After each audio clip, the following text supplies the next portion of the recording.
Yo! You have tuned into the after party, the after party, the conversation after episode 32 of Confident You Podcast with the one and only, the amazing, the fantastic, the wise. Listen, the one that's going to help you make the money. Michael Horton, thank you so much for being here with us, sir. Thank you, Marion. You My are such a great host. Oh, thank you. Listen, there were two things, and now there are three. Okay. Ask you about. Listen, I mentioned them in the original episode. Anyone watching right now, you definitely want to go back there because you want to get those tips so that you can be financially set and free and start your journey soon, now, not later. And he gets an offer for the Confident You family. There is a way that you can get a 15-minute free consultation so that he can go over what it is you need to know and you can tell him what you need. So I would say jump on that quickly, sooner rather than later. The information be in the description box. Listen. One of the three things. I want to start with one of the three things. Okay. We started the episode, opened it up with a great biblical story from Matthew 25. In this biblical story, the king gave his three servants talents. And so I just changed it to make it easier understand for everyone. So he gave one of his servants 5,000. Another servant 2,000, another servant 1,000, and he left. When he came back, the one that had 5,000 then had 10,000, double his money. I said, well done. The second one, he gave 2,000. What? Double his money, 4,000. Well done. That third one, he gave him 1,000. You help us to understand why he only gave him 1,000. It's sad that I say only because $1,000 for somebody right now might just get them out of anything. That may just be the money they need for anything. So I'm not belittling the amount of $1,000. So I'm just saying that's a big difference from would you want to get the 1,000 or the 2,000 or would you need the 2,000 or the 5,000? There's a reason. You walk us through the reason of thinking of why he gave him the smallest amount or that small amount. You said he didn't trust it. He could see the evidence, the fruit of his life was not such that he was responsible enough to handle a big amount of money. So I'll give him something, enough so that he will have something to do, to grow and to bring, so that when I come back, that it should have grown as was the expectation. He didn't do that.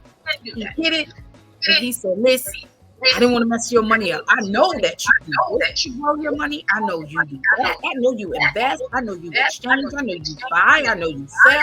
You do these. Yeah, but I don't do these. So I hid your money so I wouldn't mess your money up. So here's your money back. He literally called him lazy, shiftless, and told him all the things he was not a productive. Do you think he would have had a different aspect or a different thinking of him, understanding of what he did if he, instead of saying, I buried it, because I didn't want to mess it up, so I was scared. It gripped me and I just put it over there and I didn't touch it because I knew if I held it, because I'm like, why didn't he hold it? Why didn't he? He didn't even hold it. He put it away. He didn't even have faith in himself. Now that I'm thinking, but in all of that, what if he would have looked at the king? And what if you were that king? And he said, "Listen," or she said, or I'm saying, "You gave me 1,000. I took some of it and I invested over here." And I got a return. Well, then I was so excited, I invested more, and I got a return. I got so excited, I was like, listen, 2 more days before he gets back, I think I could really do this. I then invested all of it, and I lost it. Right. What would be your response? I think for me, being a teacher and a coach, I count effort in my book. It goes a long way. Did you try something? Did you try? And I think we mentioned this about everything you want is outside the comfort zone. So you got to try and get outside your comfort zone and try. So effort matters a lot, but to do nothing, I think Michael Jordan said something like that, I can stand not winning or not something, but I can't stand not trying, and he said something about how he missed 9,000 shots. He took 9,000 shots, and he's been trusted to hit the game-winning shot, but he's failed a lot of times. But he's willing to take that game-winning shot. And if we lose, we lose. But I'm grateful that you trusted me to hit the game-winning shot. So you're not gonna win all the time, but you just can't sit on the sidelines and do nothing. So for me, effort goes a long, long way. With effort going a long way, would you have been willing to take me on as a protege, to teach me how to better invest and figure out what didn't go right, how I could have seen, if I could have seen? Absolutely. I love that question. Oh my God, I love that question. Seriously love that question. And let me before I answer the question, I gotta share this. As a teacher and a coach after school, right? So I'm teaching algebra in the day, coaching basketball after school's over. There's a big difference from the kids that are sitting in algebra class versus the kids that are coming to basketball trials and practice, right? The kids in algebra class have to be there. They don't want to be there. Nobody wants to take algebra, right? But if you want to graduate, you have to take this class, right? So the mindset is like, oh, I got to be here. I got to pass this class, right? There's really no interest. I'm not offended, right? But the kids that come to basketball practice or basketball trials, and for that matter, volleyball, track, soccer, the chess club, the debate team, you get someone who wants to be there because 3 o'clock school's over. You could have went home, but you want to be here. So I am willing to work with somebody that wants to be there. I can't work with somebody that really doesn't want to do it. Like that just sucks the life out of me. So if you are sincere, like I said about effort, and you want to learn, even though you may be struggling, I can help you. I'm patient, I can help you. But if you really don't want to do it, it's cool. Get somebody to invest for you. I'm here to help people that want to do it themselves, the DIY culture. So yes, I would be willing to help you. And yes, I would have helped him. But knowing how people act when they want to be there versus they just have to be there, like, oh, it's a totally different mindset. And coaches, trainers, teachers love working with somebody that wants to get better, love working with somebody that wants to be there. Like, we don't want to force anything down your throat. You don't want to be here? Okay, that's cool. Don't be here.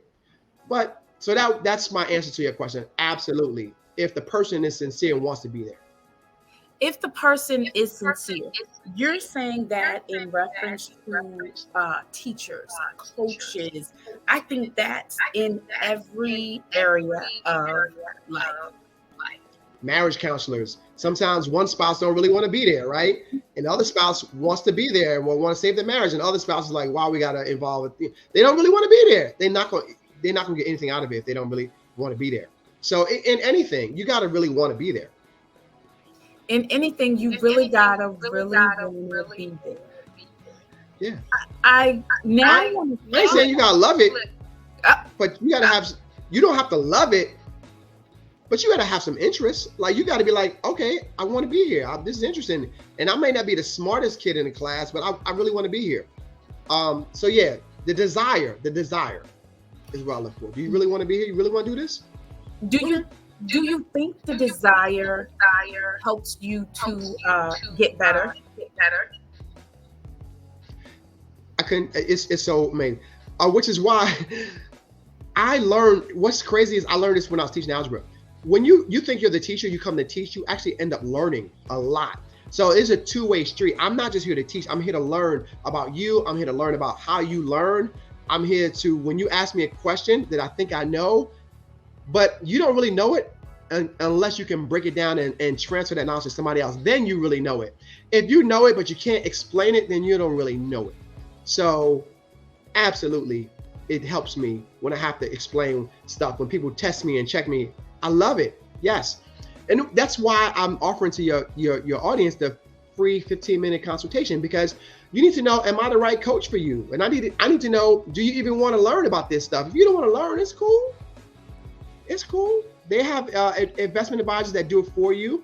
But if you want to learn how to do your own money, I'm your guy. If you don't want to be here, that's fine. That's fine. So the person's desire to be there. Challenge me, because me having to explain and break it down is going to reinforce my learning of the my understanding of the topic. So absolutely. Reinforce my understanding. What has been the most challenging mind that you've had to encounter to help someone have a better understanding in the arena? I'd say probably algebra class. That's one of the toughest. Oh my God, it's so tough. Because some people just don't have the aptitude, or like their brain doesn't work that way. You know, they don't think in a logical way. They're like, why are you combining letters and numbers? Was it 2 and an X got it? Like, is this English or is this math? Why we come? You know, so that was really tough trying to get them to understand what a variable is. Like, it's an X because we don't know what it stands for. You know, that was really tough. That was really tough.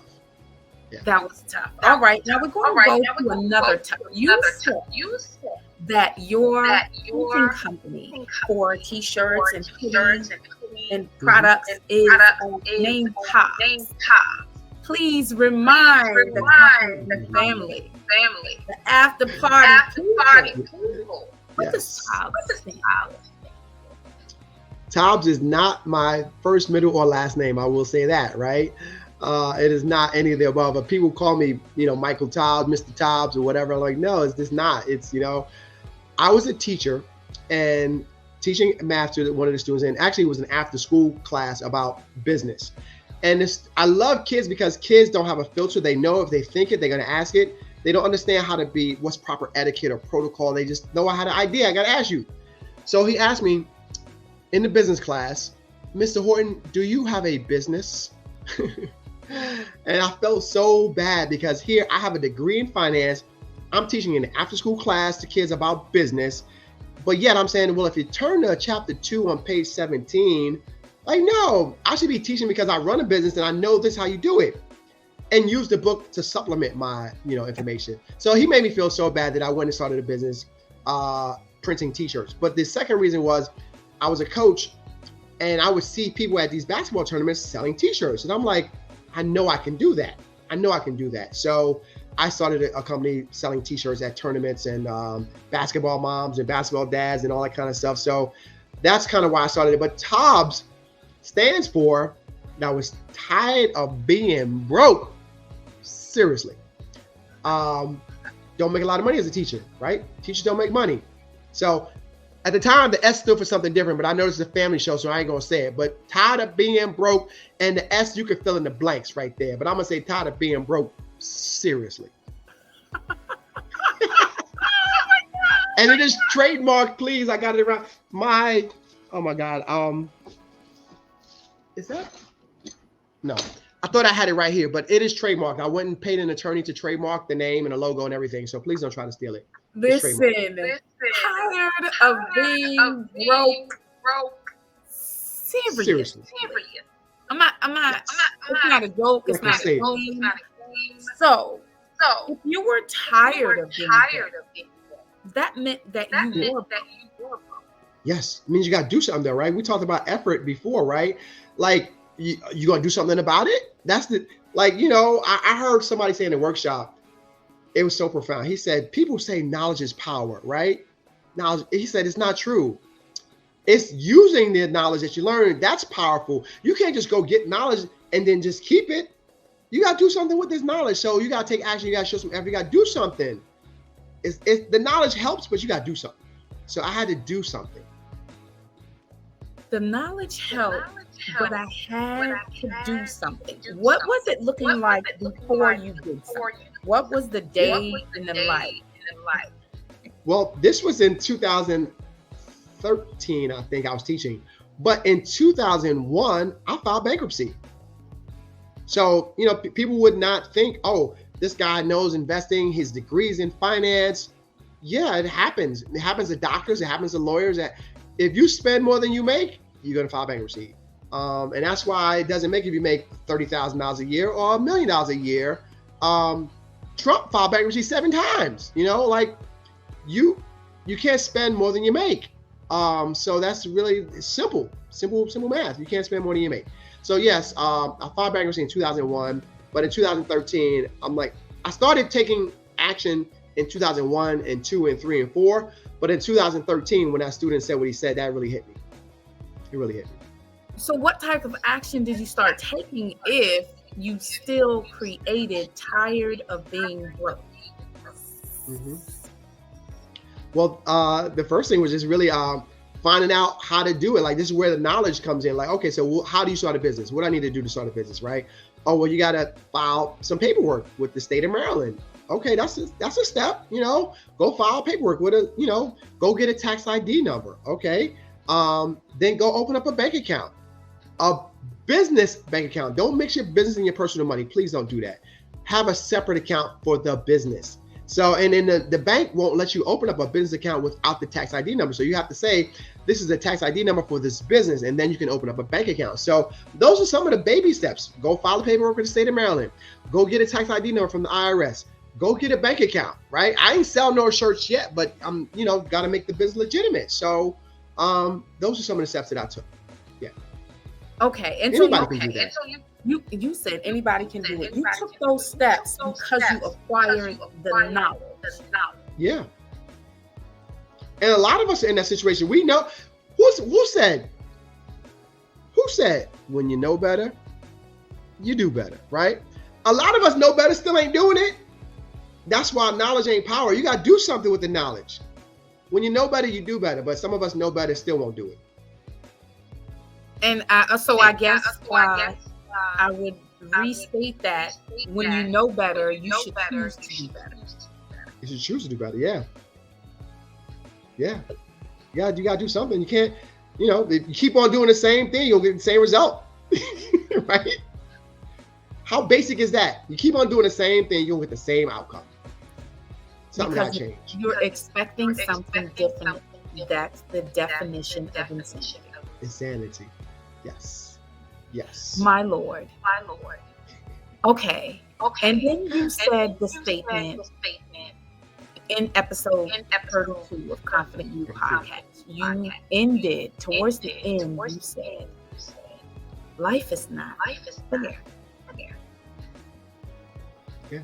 How do you life has not been fair? Well, I guess the divorce, I was dealt a bad hand, right? But here's the thing. It happens to everybody. Like, even the rich people, even the poor people, even Japanese, Chinese, life is a dealer at a casino, and every once in a while it's going to deal you a bad hand. It happens. No one is immune to getting dealt a bad hand. Sometimes you may live in a beautiful house in Miami, and then the storm or the hurricane comes in and blows it all away. Or you may have a kid who's addicted to heroin. We all go through some life. Life will test you at some point. So you can't escape that. So maybe it's not fair, but it's fair in the distribution. Everybody gets something. You may think they on easy street, but they've dealt with something. You've been on this earth long enough, you're going to get dealt something. What have you been dealt? I've been dealt the divorce. I've been dealt the bankruptcy. I've been dealt a tree falling on my roof. I had raccoons in my house. So yeah. What would Ricky want to say? Raccoons in my attic. Want to come and stay with you? What happened? So animals, like everybody, like humans, it's cold outside. They want to be someplace warm. That's really all it is. They want to be warm. And they'll find a way to get in. Yeah. So okay. Yeah. Okay. So we'll find a place to get warm, and they will find a way to get in. It is amazing how desperate time call for desperate measure. When was it a desperate time for you that made you start investing? Well, I had always been investing, but I didn't have a lot to invest. I started small. And, also the other thing was back in the day, you couldn't, the system, the logistics of opening up a brokerage account was a lot harder than it is now. Now things are so much easier, from ordering something on Amazon to doing what we're doing now. It just, the technology is so far advanced that you can get started pretty quickly. Back in the 90s, it wasn't that easy to get started. So a little bit harder, especially if you didn't have a whole lot of money. So it was a lot harder to get started. But also not being serious. I was talking the talk, but not walking the walk, like a lot of us do. Like, when you know better, you do better. But I knew better, but wasn't doing better until something happens and smacks you. Then you're like, whoa, I need to do something. A lot of us don't do something until something happens, you know? And so that's, I would say, what changed me. Like, people, like, you get that wake up call, like, you better do something. Just living here on Easy Street, like, it ain't that simple. So I think that's what changed it. Yeah. What are some of the limiting beliefs that you believe are holding people back from even learning how to? I think there's a lot of fear of the unknown. Like, you know, we fear the dark. We fear monsters under the bed as a kid. We feel that there's a big fear of the unknown, right?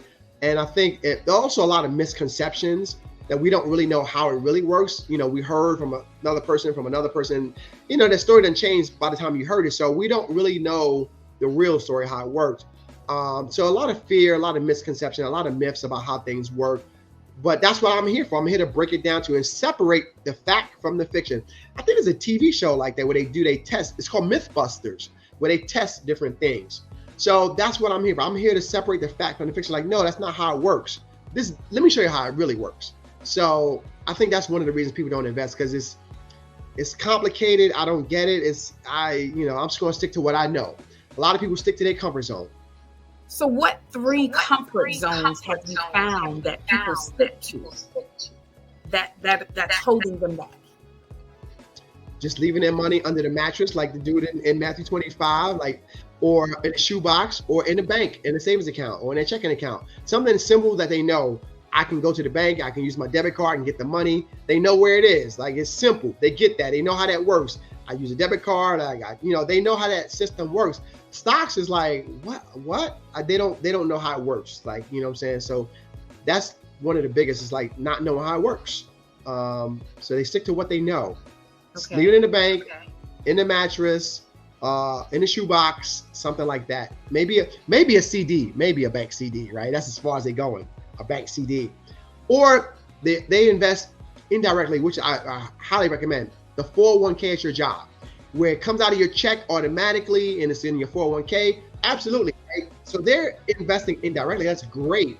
So that's one way people can get exposure. Sign up for the 401k.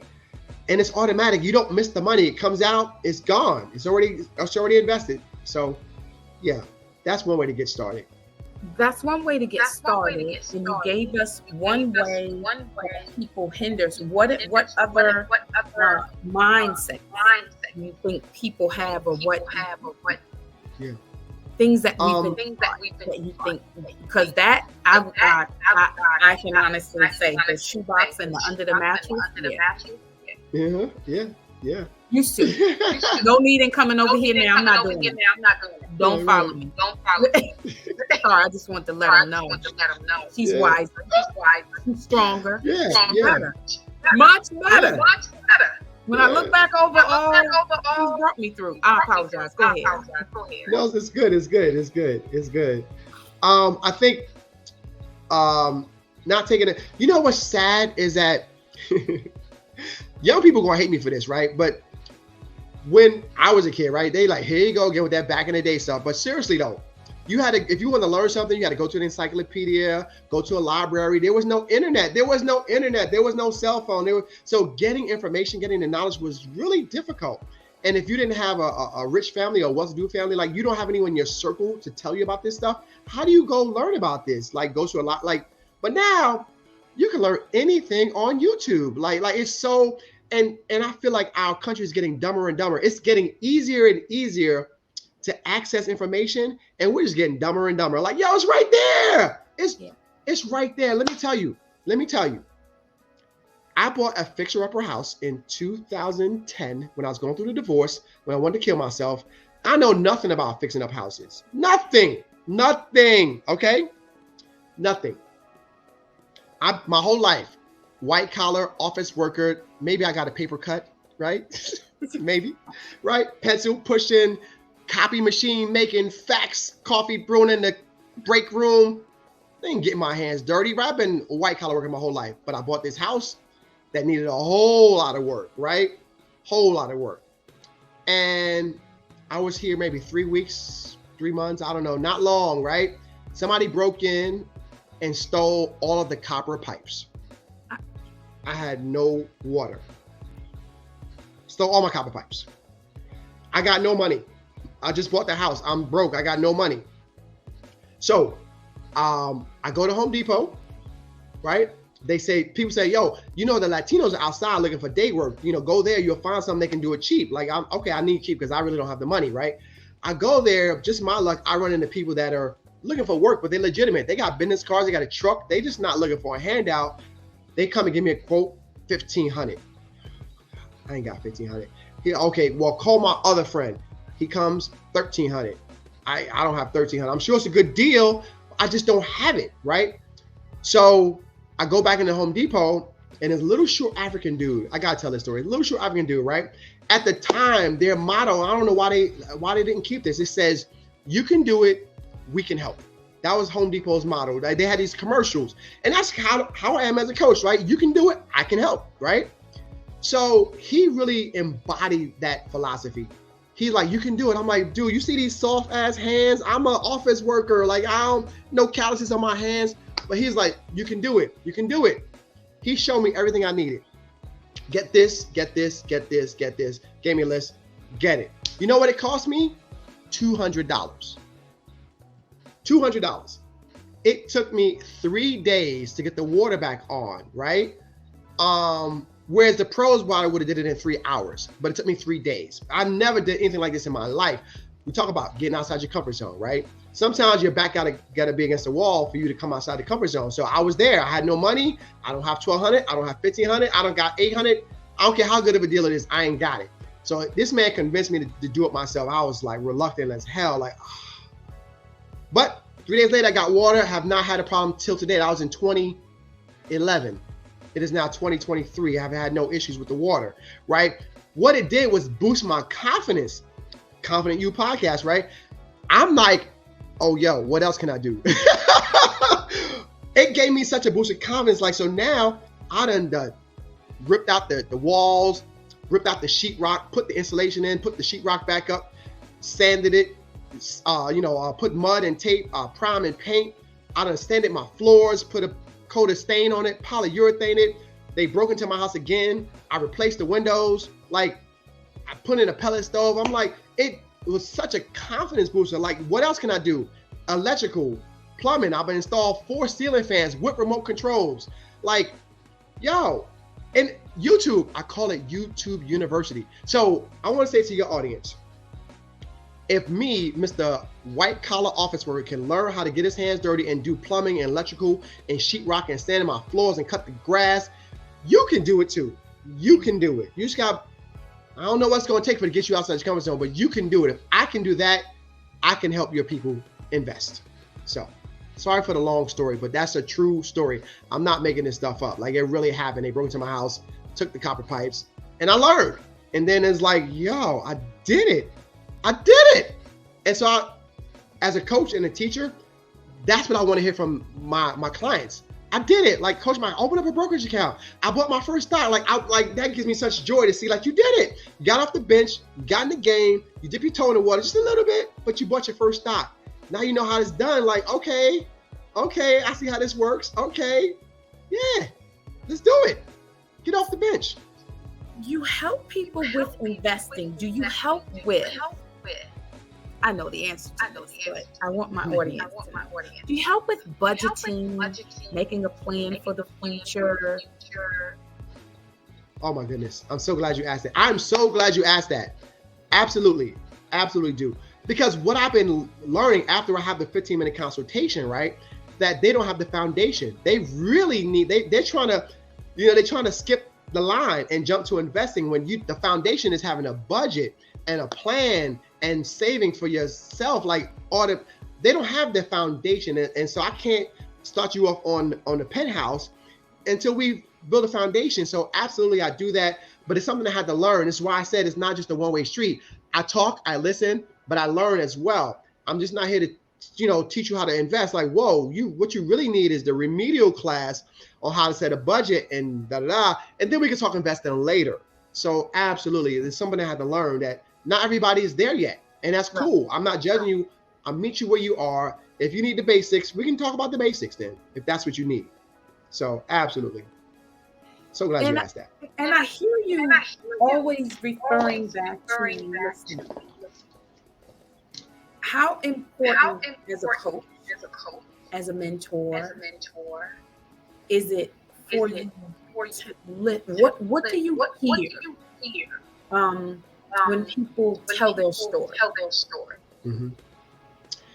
That's a tough one. You got to learn sometimes to read between the lines because of the things you mentioned earlier about people's shame and ego and embarrassment. They might not tell you the whole story or the real story. So sometimes you got to try to read between the lines. What they really mean is, and I'm not always good at that. So it's something I have to try and read between the lines. What they're really saying is, but the more transparent they are, the better I can help them. But a lot of times it's blame on the previous generation didn't teach me, nobody taught me. I'm like, I know, but here we are. So you want to do something about it or not? I'm not trying to dismiss it that no one taught you, but it's done. Like they didn't teach you. So now what you gonna do? You keep saying that, like, let's do something about it. So that's one of the things I hear a lot of that no one told me. But in the thing of saying no one told me, why's somebody gonna tell you something they don't know? Right. Our parents didn't know. They didn't know. Yeah. Okay, I'm not even gonna go down that right there. They didn't know. Start down that avenue, that lane, that street, go across the bridge. No, okay. Yeah. We're gonna stay right here. Listen, you said that you had gone through bankruptcy. Yes. What advice would you give to someone who is considering that as a path right now, and how, if they do choose that path, how can they recover? A plan of recovery. If you don't know, it's definitely a long road. I would make sure I talk to an attorney. Seriously, not just your friends or whatever, because people mean well. Like seriously, they're not trying to steer you wrong, but if they're not an expert on it, like I would, this is something big. You know what I'm saying? This is not like, should I go to Panera Bread or Starbucks? Like, this is serious. So you want to talk to an expert, like a real lawyer tells you all the legal implications and consequences down the road and what's it going to take. Now, I know in Maryland, they have like pro bono laws, attorneys that do stuff at a reduced rate, sometimes free based on your income. So seek out one of those attorneys that will do it for a reduced rate or maybe free based on your income. But you definitely want to talk to an expert, not just your cousin Joe that you met 2 times at the cookout. Like, and he don't even know because he heard it from Uncle Bobby, like he don't really know either. So talk to an expert, please. Like I would say that before you do the bankruptcy, because it's not just a quick fix. It could be a quick fix, but there are long-term consequences. And so there's one more thing I wanted to add to that. It's like people that want to lose weight, and I'm gonna offend some people here, right? But a lot of people going to get, surgery, right? Because they don't want to go to the gym. They just want to take a pill or get some surgery. Like, that's a quick fix. Like, it would be better if you change your diet and exercise in the gym. But no, we ain't trying to do that. No, we ain't trying to do that. We want to fix tomorrow. So, look, bankruptcy could be the same thing. You could go file bankruptcy, but now there's some long-term consequences that you didn't really know about. So, yeah, choose wisely. Wow. Okay. You brought up, we discussed some mindset things. You discussed how some people say, well, my parents didn't. So what if you had the opportunity to go back Mhm. and be a kid. And we're not saying what they taught you. What would you ask your parents about? Oh, I did. They didn't want to tell me. Different generation. My father felt like a kid just staying in a kid's place. You know what I'm saying? But I wanted to know and learn, like, well, how much is the rent? How much is the utilities? Like, I want to know, like, maybe one day I want to move out on my own and I need to know these things. Or I know he's struggling. Let me help. How much is the bills? Let me add, like, but he was like, you're a child, stay in the child's place. Plus, I think he had a lot of pride. Like, I'm the man of the house. It's my responsibility to take care of the kids and not ask them to, I think today's society is probably different, but I did ask and I wanted to contribute. Like, let me work and I know he's struggling. But he was like, no, like, stay in the child's place. So. Wow. It was a different time. Definitely stay in a child's place. In the different time, what difference, give me a difference that from there to now, very, very blatant. Oh my God. I have a client, right? She's probably 21 or so. She's just was in college, had to take a break and came back home, right? Her mama put a car loan in her name and didn't pay the bill. That was unheard of in my lifetime. Like, nobody would do that to their child. Ruin this child's credit. Like, no, who does that? But now it's common, right? I'm sure, maybe not common, but it happens. Yeah. It never happened in my day. Like, no parent would do that to their child and ruin their credit like that. So, different times. Like, yeah. I've heard tell of parents back in the day Mm-hmm. putting bills in their child. Yeah. It's crazy. It's one thing if you kid wants to get a car and you co-sign and help them, right? We're doing this together. But without the kid even knowing, yeah, you setting them up for failure. Wow. That's what I'm saying. Like, we coming to the plate with a strike against us already. We just got to the game and I got the bat and like I get up to the plate and they're like, strike one. You're like, strike. I just got here, strike one. Whereas I said about George Bush, right? He started his life on third base, but he thinks in his mind that he hit a triple. Like, you didn't really earn this. Your parents were rich and successful. They put you on third base. So all you got to do is get one more base to home. Whereas we come to the plate with a strike already against us. So, yeah. But you can't let that defeat you. Definitely. Last question I have. What do you think should be the biggest mind shift to people thinking about money? Because we talked about how people hold it. They have a fear of losing it. They have a fear of messing up. We talked in the episode about how people are more worried about what's in their bank than what's in their account. So what mind shift? How do you think people should think of money? This is a tough one because a lot of people living day to day, check to check. And I know it's hard to think long term when you got bills in front of you right now that's due tomorrow, next week. So it's tough to shift from I got bills, the immediate needs right now. My light's about to get cut off. And you telling me to invest for the long term? If I don't pay this bill next Friday, the light's getting cut off. So y'all do understand there's some immediate needs right there. But it does require maybe an overhaul of where's your money going? Which is why you said about, hey, I talk investing, but do I help them with the budget? Let's go back to the budget and see where the money's going. Maybe, and this is what I find, spending too much money on Uber and Lyft, it's too much money on DoorDash, on Gucci shoes, on Nikes or whatever. So maybe let's look at the budget. Let's see where the money, okay, I saw the direct deposit coming to your checking account. I see that. Now, where's the money going? You eating out, you partying, you this, you that, but then the lights getting cut off. So like, wait a minute. So I got one quick thing to share with you. Mindset shift. I looked up Jordans, and right now Nike is advertising the Air Jordan retros and all that kind of stuff. And so I went to Nike's website and I see them 180, 135, 200, 170, 115, 180. Okay, for what you want, right? For Nikes, right? Because you gotta look fresh, right? But if you was to start investing, you can buy one share of Nike for $107. Just saying, like you supporting Nike anyway by wearing them on your feet. Now, 6 months later, after you done wore them sneakers 100 times, how much are they sneakers worth? Who can anybody buy those sneakers from you? Like, who? Nobody want them joints. But buy one share of Nike for $107. Maybe that will start to shift your mindset. You're gonna spend the money anyway on $200.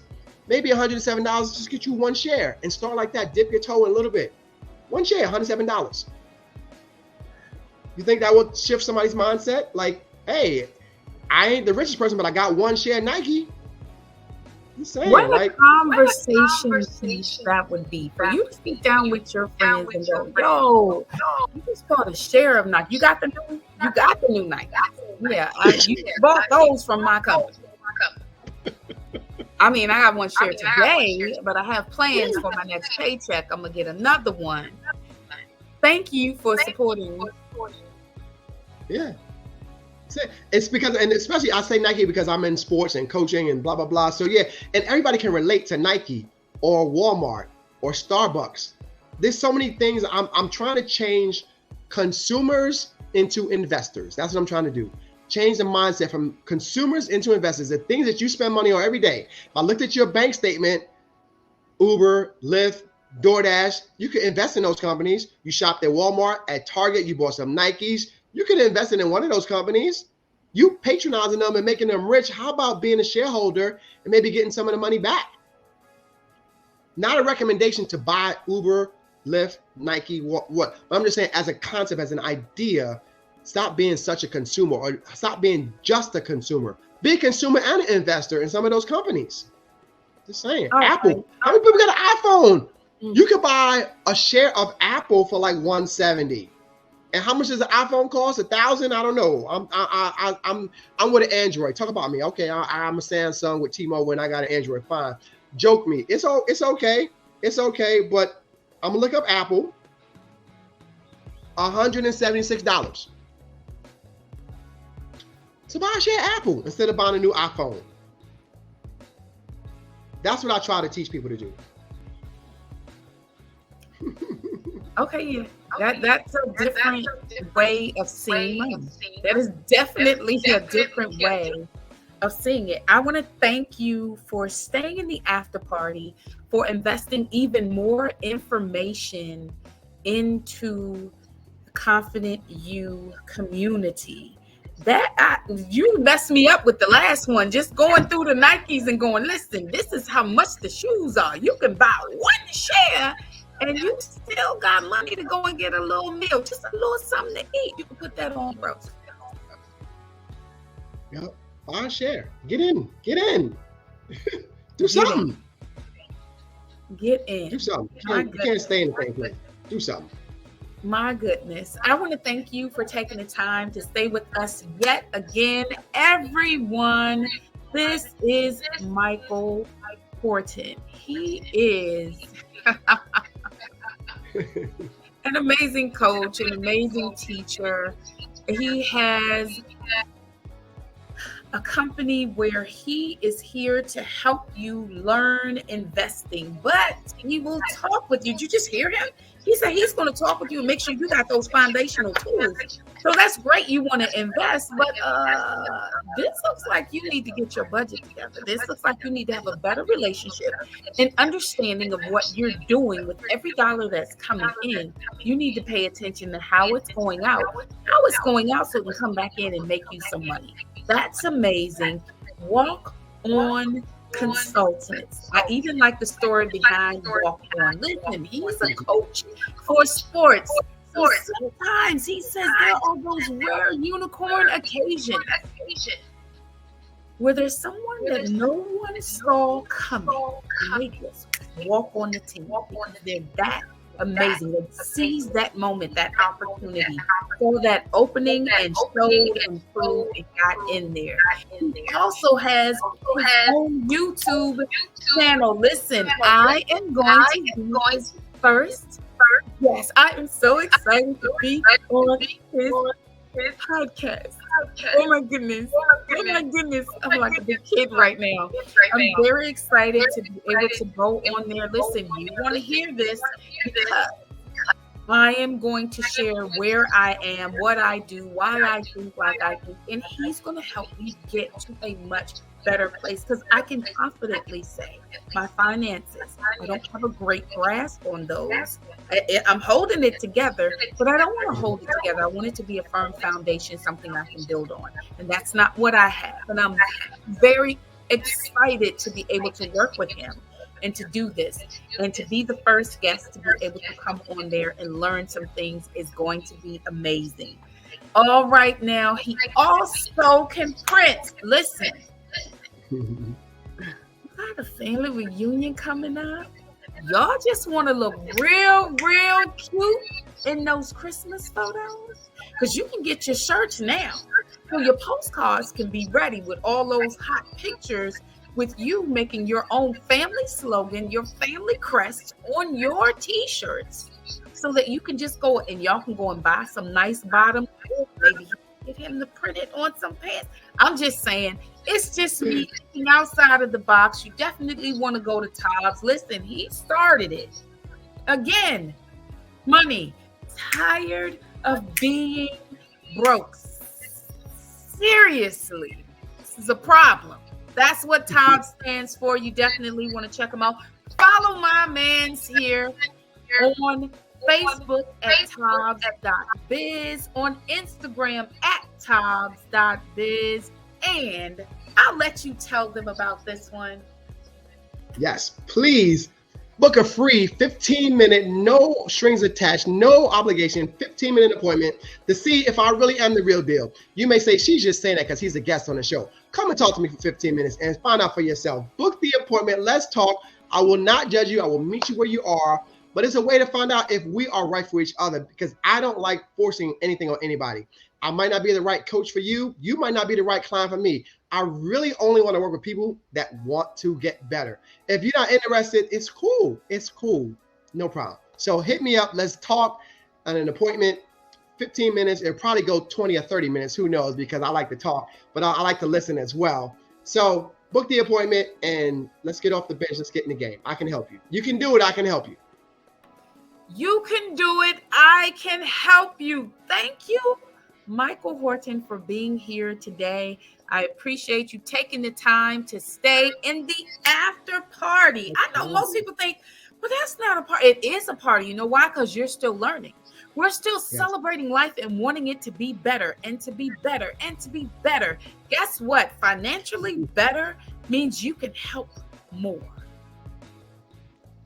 You can be there for yourself. You can be there for your family. You can be there for generations to come. And you can help solve problems that you see, injustices that you see right now. All right. Invest in you. I would say it's the best thing you can do. Thank you. Have a great one. See you in the next episode.